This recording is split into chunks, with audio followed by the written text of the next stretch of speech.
This channel does not promote any violent, harmful, or illegal activities. All content provided by this channel is meant for an educational purpose only.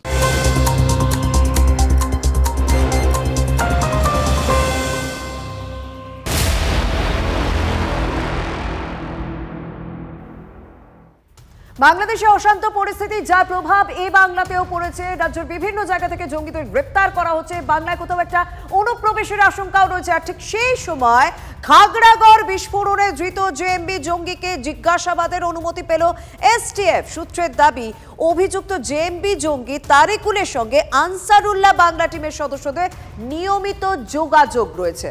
ধৃত মিনারুল শেখ ও আব্বাস আলীর সঙ্গে যোগাযোগ ছিল এই তারিকুলের। আনসারুল্লাহ জঙ্গিদের জেরাতে উঠে এসেছে বেশ কিছু বিস্ফোরক তথ্য। খাগড়াগড় বিস্ফোরণে যুক্ত জেএমবি জঙ্গির সঙ্গে ধৃত আনসারুল্লাহ বাংলা টিমের সদস্যদের যোগ। বাংলায় জঙ্গি জাল ভেদ করতে এবার এসটিএফ এর স্ক্যানারে জেলবন্দি জেএমবি জঙ্গিরা। এবার খাগড়াগড় বিস্ফোরণে ধৃত জেএমবি জঙ্গিকে জেরার অনুমতি পেল স্পেশাল টাস্ক ফোর্স। 2014 সালের 2 অক্টোবর অষ্টমীর দিন তীব্র বিস্ফোরণে কেঁপে ওঠে বর্ধমানের খাগড়াগড়। ঘটনাস্থলে মৃত্যু হয় একজনের। সেই ঘটনায় নাম উঠে আসে জঙ্গি গোষ্ঠী জামাত উল মুজাহিদিন বাংলাদেশের। সেই জেএমবি সদস্য তারিকুল ইসলাম ওরফে সাজিদ ওরফে সুমনকে 2015 সালে গ্রেপ্তার করে এনআইএ।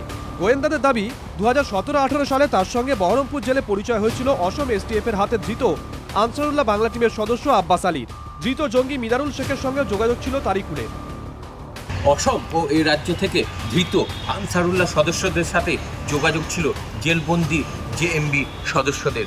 তার মধ্যে অন্যতম হচ্ছে খাগড়াগড় বিস্ফোরণকাণ্ডের তারিকুল ওরফে সুমন। তারিকুল ওরফে সুমন বর্তমানে বহরমপুরের এই জেলে রয়েছেন। জেএমবি জঙ্গি তারিকুলকে জেরায় তদন্তকারী আধিকারিকরা জানতে চান, জেল থেকে মিনারুল আব্বাসকে কি নির্দেশ দিত সে, আনসারুল্লাহ বাংলা টিমে জাল ছড়াতে কি ছক কষছে জেলবন্দি জঙ্গিরা। এরই মধ্যে বাংলার ধৃত আনসারুল্লাহ জঙ্গিদের জেরায় উঠে এসেছে বিস্ফোরক তথ্য। অসম মডিউলের যে মাথা সে নূর ইসলাম, সে মুর্শিদাবাদে আসে, ফালাকাটায় আসে, তাদের একাধিকবার বৈঠক হয়। সে বৈঠকে মগজ ধোলাইয়ের পরিকল্পনার পাশাপাশি জিহাদি পুস্তক এবং লিফলেট দেওয়া হয়েছিল, যার মাধ্যমে মগজ ধোলাই করা হবে। এবং এই যে মাদ্রাসার কথা বলা হচ্ছে, বেআইনি মাদ্রাসা তারা তৈরি করেছিল, তার মাধ্যমে এই কাজটি করা হবে। ঠিক যেভাবে জেএমবিরা শিমুলিয়া এই মাদ্রাসা তৈরি করেছিল। সূত্রের দাবি, অসমে নদীর চরে উদ্ধার হওয়া অস্ত্র আইডি তৈরির সামগ্রী বাংলায় নিয়ে এসে প্রশিক্ষণ দেওয়ার কথা ছিল আনসারুল্লাহ বাংলা জঙ্গিদের। প্রশিক্ষণের জন্য কেনা হয়েছিল পুরনো অস্ত্র। বাংলার সংগঠন মজবুত হলেই নতুন অস্ত্র আনার কথা বলা হয়েছিল। সেই সব অস্ত্র মুর্শিদাবাদ হয়ে বাংলাদেশে পাঠানোর নির্দেশ আসে। কিন্তু অসমের প্রধান নূর ইসলাম সহ আনসারুল্লাহ বাংলার একের পর এক জঙ্গি ধরা পড়ার পরে এখন সেই সমস্ত রোমহর্ষক তথ্যই প্রকাশ্যে এসেছে। কৌশিক ঘোষ ও সুজয় পালের রিপোর্ট, TV9 বাংলা। কিন্তু এই জঙ্গিরা আমাদের বাংলায় আসছে কিভাবে? অনেকেই বলছেন সুন্দরবনে তো এখন শীতকাল, সেই শীতকালে বেশ কুয়াশাও পড়ছে। আর এই কুয়াশার সুযোগেই অনুপ্রবেশের বারবারন্ত। মৎস্যজীবীদের ট্রলারে চেপে এ রাজ্যে ঘাঁটি অনুপ্রবেশকারীদের। হিঙ্গলগঞ্জ থেকে কুমিরমারি সুন্দরবনের বিস্তীর্ণ এলাকার ছবি ঘুরে দেখল TV9 বাংলা। সুন্দরবনের জলসীমান্তগুলি TV9 বাংলা যে সমস্ত ছবি পেয়েছে তার এক্সক্লুসিভ রিপোর্ট আপনাদের জন্য।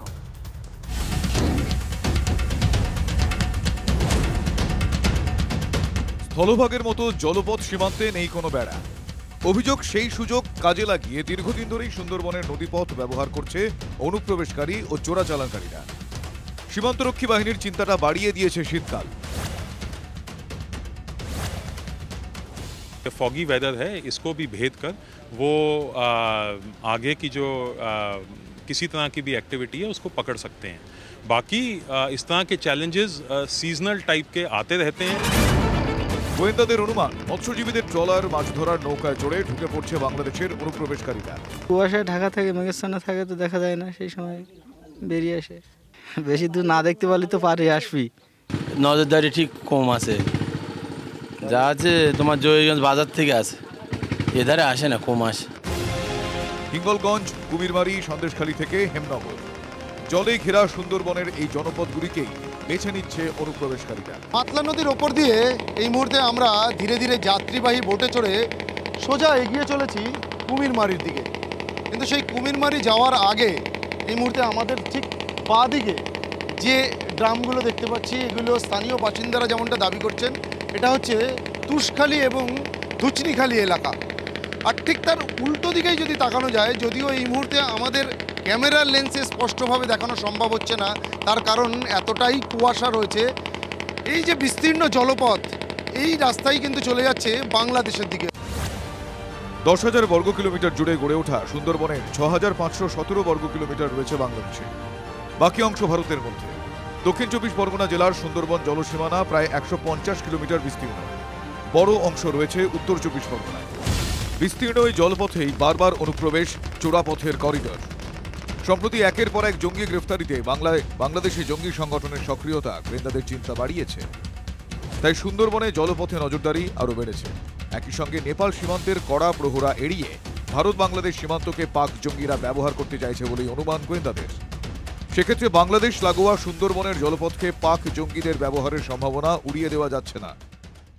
কুয়াশা থাকলে বেশি দূর পর্যন্ত নজরদারি চালানো যায় না, আর সেই সুযোগকে কাজে লাগিয়েই বিএসএফ বা কোস্টগার্ড বা পুলিশের নজরদারি এড়িয়ে কিন্তু দালাল চক্রের হাত ধরে বাংলাদেশি অনুপ্রবেশকারীরা অনেক সময়ই এই সমস্ত সুন্দরবন লাগোয়া যে সমস্ত গ্রামগুলো রয়েছে সেখানে এসে আশ্রয় নেয়, আর তারপর সময় সুযোগ বুঝে এই সমস্ত গ্রাম থেকে টাকার বিনিময়ে ছোট ছোট নৌকা ভাড়া করে তারা অন্য দ্বীপ চলে যায়।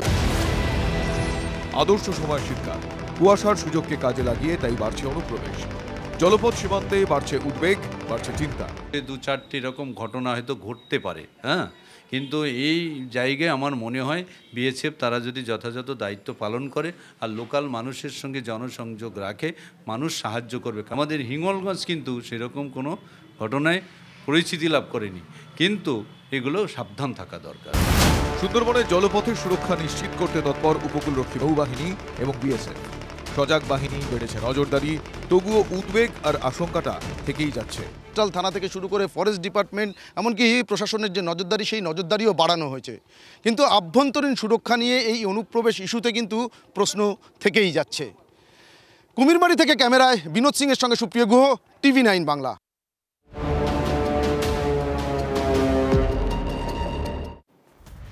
অনুপ্রবেশকারীরা আমাদের রাজ্যে আসছেন, এসে থেকেও যাচ্ছে এবং থেকে যাওয়ার পর জাল পাসপোর্টও হাতে পেয়ে যাচ্ছে। কিভাবে? কারণ সর্ষের মধ্যেই ভূত লুকিয়ে রয়েছে। কারণ পাসপোর্ট জালিয়াতি মামলায় গ্রেপ্তার কলকাতা পুলিশের প্রাক্তন এসআই এর বিরুদ্ধে আরও বেশ কিছু প্রমাণ এই মুহূর্তে পুলিশের হাতে।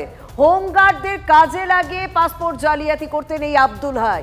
বছর খানেক ধরে প্রায় 12 লক্ষ টাকা তার অ্যাকাউন্টে ঢুকেছে। পুলিশের দাবি ভুয়ো নথিতে 50টিরও বেশি পাসপোর্ট পেতে সাহায্য করে এই আব্দুল হাই। পাসপোর্ট জালিয়াতিতে লক্ষ লক্ষ টাকা আয়, 12 মাসে 12 লক্ষ টাকা পকেটে। প্রভাব খাটিয়ে জালিয়াতিতে হোমগার্ডদেরও কাজে লাগানো। সূত্রের দাবি, কলকাতা পুলিশের প্রাক্তন এসআই আব্দুল হাইয়ের ভূমিকা নিয়ে এমনই চাঞ্চল্যকর তথ্য হাতে এসেছে গোয়েন্দাদের। লালবাজার সূত্রের দাবি, ভুয়ো নথিতে ছাড় দিয়ে 50টিরও বেশি পাসপোর্ট পেতে সাহায্য করেন আব্দুল হাই। অভিযোগ, পাসপোর্ট পিছু 25 থেকে 30,000 টাকা দিতে হতো তাকে। পাসপোর্ট জালিয়াতি চক্রের চাই সমরেশ বিশ্বাসের অ্যাকাউন্ট থেকে আব্দুল হাইয়ের অ্যাকাউন্টে টাকা ট্রান্সফারের তথ্য হাতে এসেছে গোয়েন্দাদের। গোয়েন্দা সূত্রের খবর, পাসপোর্ট জালিয়াতি চক্রের মাথাদের সঙ্গে ঘনিষ্ঠ সূত্র ছিল আব্দুল হাইয়ের। পাসপোর্ট জালিয়াতি কাণ্ডে ধৃত মোক্তার আলমের সঙ্গে নিয়মিত যোগাযোগ ছিল আব্দুল হাইয়ের, এমনটাই পুলিশ সূত্রে খবর।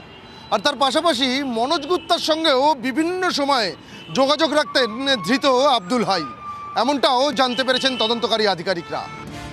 কলকাতা পুলিশের প্রাক্তন এসআই ছাড়াও অন্যতম অভিযুক্ত মনোজ গুপ্তা, সমরেশ বিশ্বাস, ধীরেন ঘোষের মোট 5টি মোবাইল ফোন থেকে সূত্র খুঁজে বের করতে চাইছেন গোয়েন্দারা।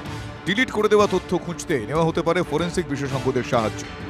ইতিমধ্যেই একজন হোমগার্ডের ফোন বাজেয়াপ্ত করা হয়েছে।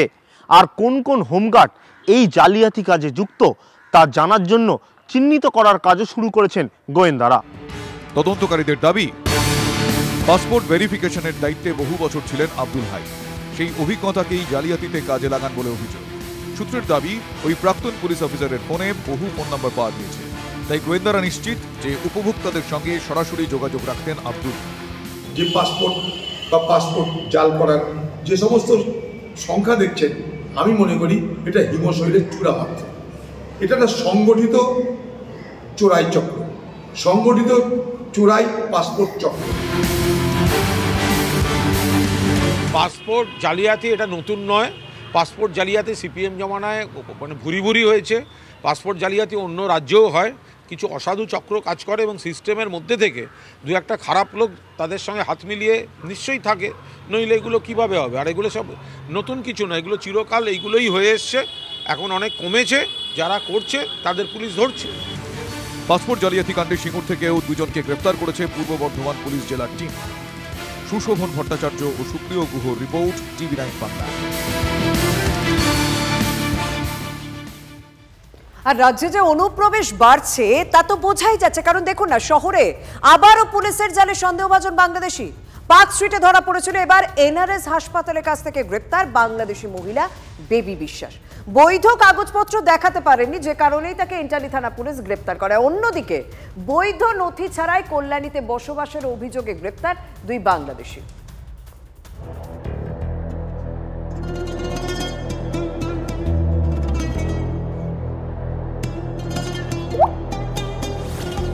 কলকাতা থেকে কল্যাণী, ফের জালে বাংলাদেশি অনুপ্রবেশকারী। কয়েক ঘন্টার মধ্যে দুই জায়গায় গ্রেফতার 3 জন বাংলাদেশি।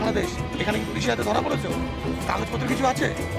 শনিবার রাতে NRS হাসপাতালের কাছ থেকে এক বাংলাদেশি মহিলাকে গ্রেফতার করে ইন্টালি থানার পুলিশ। বৈধ কাগজপত্র দেখাতে পারেননি বেবি বিশ্বাস নামে ওই মহিলা। পুলিশ সূত্রে দাবি, বসিরহাট সীমান্ত দিয়ে ভারতে প্রবেশ করেন ওই মহিলা। পরে কাজের আশায় মুম্বাইয়ে পাড়ি দেন, সেখানে মাস 3 পরিচারিকার কাজ করেন। এরপর মুম্বাই থেকে পালিয়ে ফের হাওড়ায় চলে আসেন ওই মহিলা। শিয়ালদা হয়ে বাংলাদেশে ফেরার চেষ্টা করছিলেন। কিন্তু কি কারণে ভারতে এসেছেন? বেবি বিশ্বাস কি একাই এসেছেন এদেশে? ইতিমধ্যেই ফরেনার্স অ্যাক্টে মামলা রুজু করে তদন্ত শুরু করেছে পুলিশ। ধৃতকে 18 জানুয়ারি পর্যন্ত জেল হেফাজতের নির্দেশ দিয়েছে শিয়ালদাহ আদালত। এদিকে নদিয়ার কল্যাণীতে ফের গ্রেফতার বাংলাদেশি। সূত্রের খবর, বৈধ নথি ছাড়াই কল্যাণীতে বসবাস করছিলেন দুজন। ধৃত প্রণয় জয়ধরের বাড়ি বরিশালে। কোথায় বাড়ি? বরিশাল। বরিশাল, বাংলাদেশ। ধৃত মোহাম্মদ সোহাগ মীর মাদারীপুরের বাসিন্দা। এর আগে বসিরহাটে গ্রেফতার হন মোহাম্মদ সোহাগ মীর। সোহাগ কি কোথায় বাড়ি? জামিনে ছাড়া পেয়ে কেন গিয়েছিলেন কাশ্মীরে, তদন্তে পুলিশ। সুপ্রিয় গুহ ও মহদেব কুণ্ডুর রিপোর্ট, TV9 বাংলা।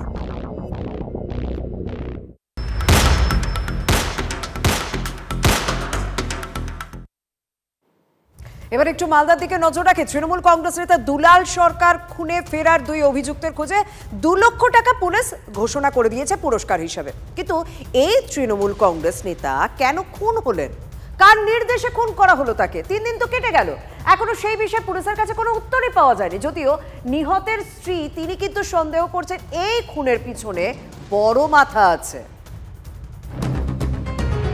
বৃহস্পতিবার সকালে খুন হয়েছিলেন মালদা তৃণমূলের সহসভাপতি দুলাল সরকার। এই ঘটনায় এখনো পর্যন্ত 8 জনকে গ্রেপ্তার করেছে পুলিশ। কিন্তু 3 দিন কেটে গেলেও দুই মূল অভিযুক্ত বাবলু যাদব ও কৃষ্ণ রজক ধরা পড়েনি। অথচ শনিবার রাতেও বাবলুর সঙ্গে নাকি তিনি ফোনে কথা বলেছেন। TV9 বাংলায় এমনটাই দাবি করেছেন বাবলুর স্ত্রী। অথচ খোঁজ পাচ্ছে না পুলিশ। আপনার সাথে কবে শেষ কথা হয়েছিল বা শেষ দেখা হয়েছিল? আমার সঙ্গে গতকাল রাত্রে কথা হয়েছে, যেটা আমি পুলিশকে জানিয়েছি। গতকাল রাতে আপনার সাথে ফোনে কথা হয়েছে? হ্যাঁ। কি কথা হয়েছে? আমাকে পুলিশ যা যা বলতে বলেছিল আমি বলেছি। সেই রকম উনি যদি কোনো কন্ট্যাক্ট দেন তাহলে আমি জানাবো আবার পুলিশকে। অভিযুক্তদের ধরতে না পেরে শেষ পর্যন্ত তাদের ছবি প্রকাশ করলো মালদা জেলা পুলিশ। দুজনকে ধরিয়ে দেওয়ার জন্য 2 লক্ষ টাকা করে পুরস্কার ঘোষণা করা হয়েছে। দুলালের বাড়ির কাছে বসেই খুনের পরিকল্পনা? এই প্রশ্ন ক্রমশই জোরালো হচ্ছে, কারণ নিহত তৃণমূল নেতার বাড়ি থেকে মাত্র 50 মিটার দূরে বাবলু যাদবের বাড়ি, আর 300 মিটার দূরে ইংরেজবাজার রেলওয়ে ব্যারাক কলোনিতে থাকতো কৃষ্ণ রজক। বাবলু ও কৃষ্ণর বাড়িতে 3 মিনিটের হাঁটা পথে পৌঁছে গেছিল TV9 বাংলা। আমি এখানে যেখানে দাঁড়িয়ে আছি, এই হচ্ছে বাবলা সরকারের আবাসন, এবং এই আবাসনে কিন্তু বাবলা সরকার থাকতেন। যে বাবলু যাদব মোদ্দা অভিযুক্ত এবং যাকে ধরে দিতে পারলে 2 লক্ষ টাকা পুরস্কার দেওয়ার ঘোষণা করেছে পুলিশ, তা এই বাড়ি থেকে সামনের গলি, এই গলি থেকে নেমেই কয়েক কদম হাঁটলেই তার বাড়ি, সেখানে তার স্ত্রী থাকেন। বাবলু যে সরাসরি খুনে জড়িত তা ভেবেই অবাক হচ্ছেন তার স্ত্রী। আপনি চাই যে ও ধরা পড়ুক এবং ওর সঙ্গে যারা আছে তারাও। হ্যাঁ, একদম। আর যা শাস্তি হওয়া দরকার, যদি ফাঁসিও হয় তাতে আমার কোনো রকম আপত্তি নেই। আমি চাই ওর ফাঁসি হোক, তার জন্য যদি আমার কোনো সহযোগিতা লাগে ওকে ধরানোর জন্য বা কিছু করার জন্য, আমি সম্পূর্ণ প্রশাসনকে সহযোগিতা করছি এবং করব। ওর স্ত্রী কি বলছে জানি না, তবে পুলিশ যদি তাকে অ্যারেস্ট করে সত্যটা বের করে, আমরাই বলছি তাকে আইনের দরজা নিয়ে গিয়ে ফাঁসির ব্যবস্থা করব। পুলিশের অনুমান এই বাড়ি থেকেই দুলালের গতিবিধির ওপর নজর রাখতো, রেকি করত বাবলু ও কৃষ্ণ। কৃষ্ণকে দেখেছি, ওর ভাইকে কোনোদিন দেখিনি, অন্য কাউকে দেখিনি। অন্যান্য ছেলের পেলে ছিল যেগুলো লোকাল, কিন্তু কৃষ্ণকে দেখেছি। ওর ভাইকে আমি পার্সোনালি চিনি না, কেমন দেখতে সেটাও জানি না, ওদেরকে দেখিনি আমি। কিন্তু কৃষ্ণর সঙ্গে বাবলুর যে একটা লিঙ্ক আপ আছে সেটা আমি জানি আর দেখেওছি। এখনো সম্ভাবনা আছে যে একসাথে ওরা দুজন আছে? হতেও পারে, মিথ্যে কথা বলছে, হতে পারে আছে। তদন্তকারী আধিকারিকরা মনে করছেন এই দুই ষড়যন্ত্রকে গ্রেপ্তার করলে মিলবে বড় মাথার খোঁজ। দুলাল খুনের তদন্তে খুশি নন তার স্ত্রী চৈতালি। মুখ্যমন্ত্রী দ্বারস্থ হচ্ছেন দুলালের স্ত্রী, আসল মাথাদের গ্রেপ্তার করা হোক, দাবি নিহত তৃণমূল নেতার স্ত্রী। লুকানোর চেষ্টা কোনো প্রলোভনে, কোনো পাওয়ারের এতে যেন না করে, কারণ এটা খুব সত্য কথা। যেভাবে তাকে মেরেছে এটা খুব সাধারণ কথা নয় যে কোনো সাধারণ মানুষ বা কোনো ছেলেরা করেছে। যারা করেছে তারা তো অবশ্যই অপরাধী, কিন্তু যাদের মাথা থেকে এসে এই জিনিসটা হয়েছে তাদের ধরার আবেদন আমি রাখছি। আসল লোকগুলোকেও বার করুক, এদেরও ধরুক এবং সাথে সাথে আসল যারা আছে তাদেরকেও বার করুক। একদিন পর না হলে আপনি কি জানাবেন, দিদিকে জানাবেন? আমি অবশ্যই আমার কাজ শেষ হলে আমি দিদির সাথে দেখা করতে যাব, দিদির কাছে আমার যা বক্তব্য আমি সেটা বলব। সব মিলিয়ে এই হত্যাকাণ্ড আরও একবার রাজ্যের আইন শৃঙ্খলা দিয়ে বড় প্রশ্ন তুলে দিয়েছে। কোনো প্রভাবশালীকে আড়াল করার চেষ্টা হচ্ছে কিনা সেই প্রশ্নও উঠছে। ক্যামেরা মুজিবরের সঙ্গে সুব্রত ভট্টাচার্য, TV9 বাংলা। মালদার তৃণমূল নেতা দুলাল সরকার খুনের পেছনে তাহলে আসল কারণটা কি? এবার কিন্তু নতুন মশলা উঠে আসছে, ব্রাউন সুগার। মানে খুনের নেপথ্যে কি মাদক কারবারে জড়িয়ে রয়েছে, এরকম বেশ কিছু প্রশ্ন উঠছে। কারণ এই জল্পনা যখন চলছে তারই মধ্যে বিহার যোগ নিয়ে কোথাও শাসক বিরোধী তরজা তীব্র হচ্ছে এই মুহূর্তে মালদায়।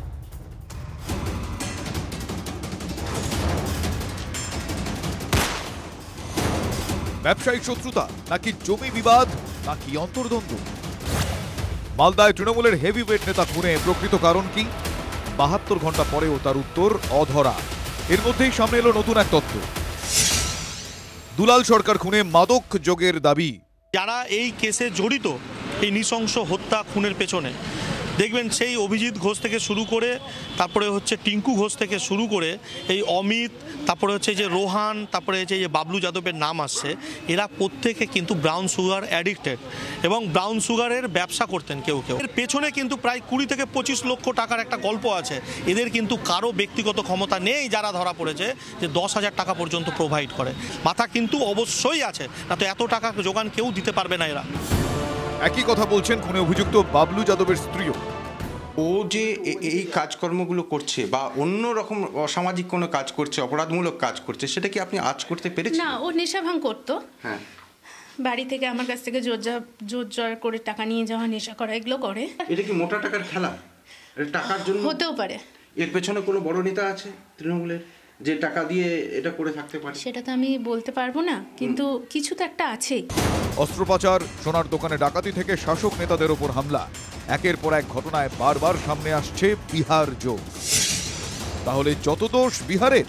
একটা সময় বিহার আমাদের এখানে শ্রম দিয়ে আমাদের সেবা করত, আর এখন হচ্ছে ক্রিমিনাল আসছে। এটা বিহার সরকারকেও দেখতে হবে, আমাদেরও দেখতে হবে। সুপারি দিচ্ছে তৃণমূল নেতা, ধরছে পশ্চিমবঙ্গ পুলিশ, লুকিয়ে থাকছে পশ্চিমবঙ্গে, আর দোষ বিহার পুলিশের, দোষ বিএসএফ এর। আজব কাহিনী। পশ্চিমবাংলার প্রশাসন একদমই ব্যর্থ। বিহারের দোষ দেব, আপনি আচরি ধর্ম পরে কে শেখাও। আমাদের তো রাজ্যের সীমান্তটা তো অবাধ সীমান্ত, তো বিহার থেকে যদি কোনো ডাকাত, কোনো অস্ত্র নিয়ে কেউ খারাপ লোক ঢুকে পড়ে, তাহলে তো বিহারকেও দায়িত্ব নিতে হবে। আজকে বিহারে খুন করলে তার দুটো জায়গা, হয় জেল নয় ভগবানের কাছে। তাই তারা সেখানে কাজ না করে তারা পশ্চিমবঙ্গে চলে আসছে। তো এই ব্যর্থতাটা কি শুধু বিহার পুলিশের? এদিকে দুলাল সরকার খুনে বড় মাথারা ধরা না পড়ায় নিরাপত্তাহীনতায় ভুগছেন খোদ তৃণমূল বিধায়ক। তারা দুষ্কৃতিকারীদের তো প্রশ্রয় দেওয়া হলো, যদি মূল মাথা না ধরা পড়ে তাহলে তো আমাদের নিরাপত্তা থাকবে না। আমরা যারা জনপ্রতিনিধি রয়েছে, সেই ছোট বড় যতই রাজনীতির সঙ্গে যুক্ত রয়েছে, তাই আমার দৃঢ় বিশ্বাস দিদির নির্দেশে সত্যটা জনসমক্ষে আসবে।